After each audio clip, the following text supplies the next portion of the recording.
On est ici à Québec aujourd'hui dans le cadre de la tournée provinciale de la Fédération. À chaque année, la Fédération rencontre les médecins dans les différents territoires et on est ici aujourd'hui à Québec dans le cadre de cette tournée-là. On va discuter naturellement de la question de l'accès. On sait que c'est toujours une grande préoccupation de s'assurer que tous les Québécois qui veulent avoir un médecin de famille en aient un. Ici, il faut souligner les progrès qui ont été faits au cours des dernières années. On est rendu presque à 85 %. En fait, 84 % de la population a un médecin de famille. On sait qu'il y a encore du travail à faire parce qu'il y a encore des gens qui sont à la recherche d'un médecin de famille parce qu'ils se sont inscrits au guichet d'accès.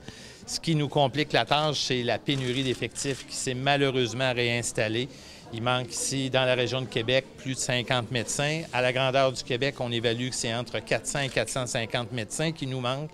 Donc, vous comprenez que si on avait ces médecins-là, aujourd'hui, en pratique, on n'aurait plus de problème d'accès parce qu'on pourrait fournir un médecin à tous ces gens-là qui en cherchent actuellement un. Je pense honnêtement que le climat qu'on a vécu au cours des dernières années, c'est quelque chose qui est derrière nous. Le gouvernement actuellement comprend qu'il faut encourager les médecins de famille à travailler à la fois dans leur bureau, à la fois à l'hôpital. On a une place très importante là.